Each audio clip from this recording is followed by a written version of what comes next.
Hi.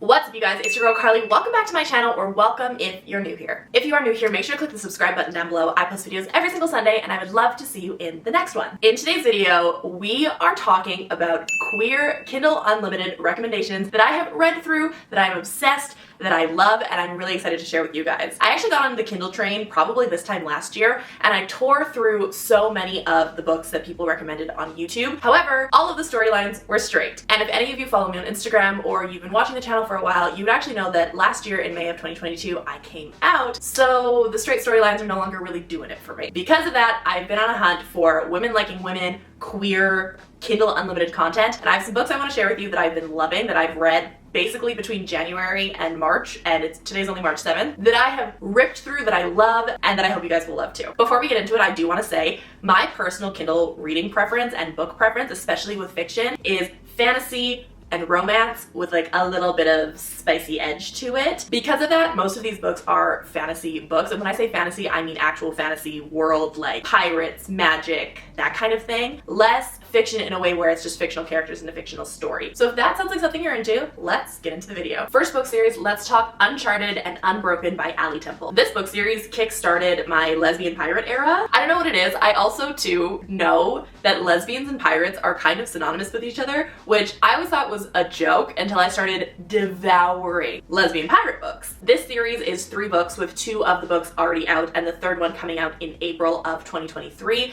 I am so excited to read that book because I am just obsessed with the characters and I love the development of it. To give you kind of a TLDR of the book and the series, it's set in a fantasy world where there is a kingdom, so there's a ruling family, and then there are smaller dukes and earls and like other sections of royalty, and then there is the regular peasantry people, which is basically most of like fantasy settings. The main character has no family left except for her stepbrother, who is squandering away their family assets, and she hates him. She doesn't want to be a part of it. She also doesn't want to marry. She doesn't want to do anything traditional. The king actually ends up selecting her as his next wife, and she's very unimpressed by that, and she ends up enlisting the help of a friend to escape and start on the journey, which is the entire rest of the book. The first book is very much an enemies to lovers type of vibe. I won't give too much away, but there is like a fun plot twist that you probably will see coming when you first start reading the book, but I love every second of it. Also, I should say the first book is set from the main character that we get introduced to, her point of view. So everything is from her, going from her life in her normal kingdom to then making her escape route and going on the adventure that she's on and becoming a pirate and all of those things. The second book is actually written from the second perspective of the other main character that you do meet in the first book, and it's more of a developed storyline after, obviously, the first book. Something that I really loved about Ali Temple's writing in these books is that there was a lot of character development. That is something that I actually look for in a lot of Kindle Unlimited books. It's something that I think is actually important. I know some people read just the erotica or just like the smut and they just want the sex and the romance and that kind of thing, but I actually really enjoy the character development of it, so that when we have these like spicy moments in the book, I feel like I know exactly what these people were thinking and feeling going into this moment. So I really love that from Ali Temple. I thought the character development on both characters, as well as all of the side characters, was phenomenal. I feel like I got to know them all and it made me like them and the book even more. Something I will say is that if you are looking for a book that is like a super spicy erotica type of vibe, this book isn't for you. It definitely leans more women liking women fantasy storyline, and then there's some spicy moments, than a spicy women liking women story with a little bit of character development. Rating the series overall, I would truly give it a 5 out of 5. I loved these books to the point where I think I might reread both of them before the 3rd one comes out in April, just so I can relive the story and then dive back into it. Next up is Dragon Queens by Kathleen DePlume. Like I said before, my genre is very much fantasy with lesbian characters, so let's dive into this one. Dragon Queens was a sweet, wholesome read that I really enjoyed. Saying that out loud, I think it's kind of funny that I say sweet and wholesome, because there is a lot more spice, a lot more spicy scenes in Dragon Queens than there were in Uncharted and Unbroken, but I think it was done in such a good way that I loved like the story, and then I also loved the little spicy moments of the book. Following along with the whole fantasy category, one of the main characters is a princess and the other character is a bounty hunter. The TLDR of this book is that the princess goes missing. She's supposed to be married, you know, very stereotypical patriarchal storyline at first, and then she runs away way to avoid that. The other main character eventually ends up finding her, and then they form this whole elaborate scheme, and I loved every second of the book. I know we just spoke about character development and how important it is for me. I think that Dragon Queens lacked a little bit of character development for me, mostly because it was a shorter read, but I do think that the times that we had those character developing moments, they were really impactful and actually did help develop the character. If we're being honest, I didn't really mind that. I like to get to know the characters and their motivation, and as long as it's in there and it's decently thought out, I'm okay with it. Dragon Queens is written in a dual POV perspective, so it's one main character and the other main character back and forth, which I actually really enjoy, especially when it's essentially two love interests coming together. Honestly, even though the book wrapped up in a nice way, I would have loved to see a second book, and I'm very excited to read anything that Kathleen DePlume puts out in the future. That being said, overall, I would rate Dragon Queen 4 out of 5. Next, let's talk Pirates of Eleutheria by Brittany Jackson. If there is any book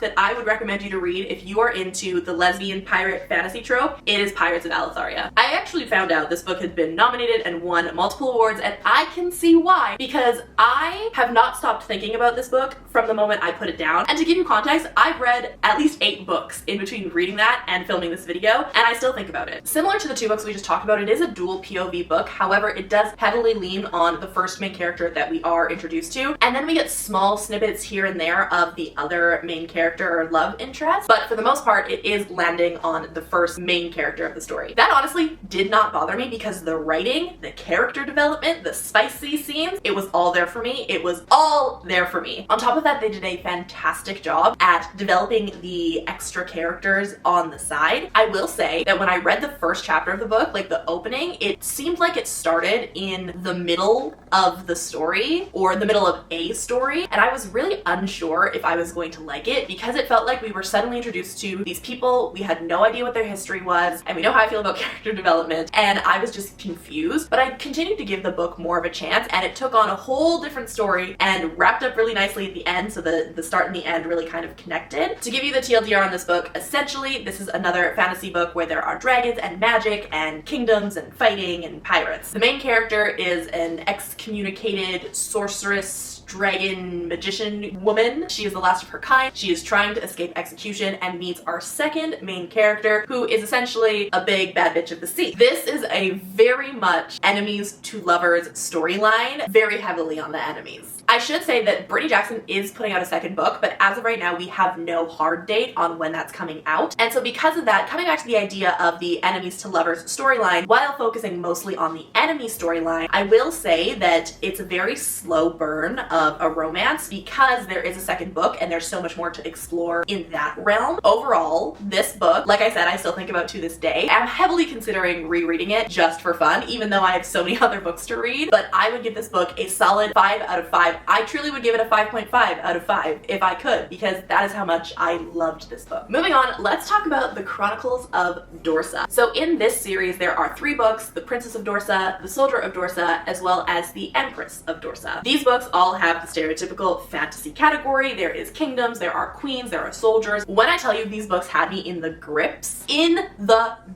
I wish you could understand. I started having dreams about the storyline of these books as I was reading them, to the point where I sometimes would be tossing and turning, trying to figure out where the plotline was going in these books. I was in the grips. I was obsessed. They had me by the heartstrings. Talking about book 1, which is Princess of Dorsa, I would say this one is my favorite book of the Chronicles because it demonstrates all of my favorite ingredients when it comes to a book, which is good character development, a little bit of spicy moments, and a enemies to lovers trope. I will say the second book, which is The Soldier of Dorsa, was my least favorite, and Empress was my second favorite. However, I do think that every book serves its piece when it comes to the overarching storyline. I could probably talk in depth about each one of these books and what I did and didn't like about it, but I'm going to talk to you guys about the overarching storyline instead. Like I said, this is a classic enemies to lovers trope as well as a classic kingdom, fantasy, empire type of book. However, there are so many different storylines within the book that aren't main storylines but all kind of come together that kept me hooked throughout the entire series. Like I said, the first book was definitely my favorite and it kept me in the grips, and then the end, or the last couple chapters, truly turned the entire story on its head. I had no idea where it was going, and the second book really played the largest part in the story development. I say that the second book is my least favorite simply because it was mostly story development. And you might be like, Carly, weren't you literally just talking about how much you love character development and story development and all of that? I was. The first book did such a good job at developing these characters and also developing the storyline that I was like, okay, well, where are we taking it with the second book? That being said, once I finished the second book, I really appreciated the storyline and the character development that the second book took. On top of that, there are different characters and storylines that were developed throughout the second book, and I would say there's 2 main characters and probably like 5 sub-main characters. So some of those sub-main characters had their storylines developed in the second book, which then played a larger part in the third book, but I just didn't know that when I was reading it. Princess, Soldier, and Empress of Dorsa are all multi-POV books. The last book threw me through a loop though, because I hate when you have a consistent pattern with books and they throw it off in the last book. I opened it and I was like, who is this? It was a character I had never been introduced to, and I was like, there's no way that you're leaving me on the cliffhanger of the second book to start a whole different storyline of somebody I knew nothing about. I was very unimpressed with that, but eventually I got over it and it made so much more sense, and I'm obsessed with the new character that was introduced in the book. However, if you're like me and you don't really like to jump around too many characters at once, that definitely will be a shock to you, because I was like, literally, who is this? And what does this have to do with the story that we're on? Giving these books some ratings, I would give the first book, Princess of Dorsa, a 5 out of 5. I would give the second book, Soldier of Dorsa, a 4 out of 5. And I would give the third book, Empress of Dorsa, a 4.5 out of 5. Overall, I would rate the Chronicles a 5 out of 5. I loved the books, all of them, from start to finish. I think the storyline was well done. I think that even though the third book ended, there are so many jumping off points for other characters, which I really, really love. And even though some of them had lower ratings, they did their purpose in the storyline, and I am obsessed with them. Next up is Rand, or the Chronicles of Rand. There is Rand, the Forgotten Realms, and also the Covenant of Queens. This series I very much went back and forth with. I was unsure if I really liked it up until the third book, and I will explain this to you. But before we get into it, let me give you a TLDR of the story. It starts in the modern day world, like our world that we know. The main character is an archaeologist who uncovers these artifacts at a certain dig, and then fantasy, magic-y stuff kind of starts to happen. She meets another main character, sub-main character of the book, and is thrust into this fantasy realm where there's magic and flying horses and witches and sorcerers and all of that kind of stuff. I honestly wasn't sure if I was into that plotline when I first started reading it, and I think it's because I was coming off of so much fantasy-heavy content where it was just set in a fantasy type of realm versus the real world and then into the fantasy realm, kind of like an Alice in Wonderland through the Looking Glass vibe. I very quickly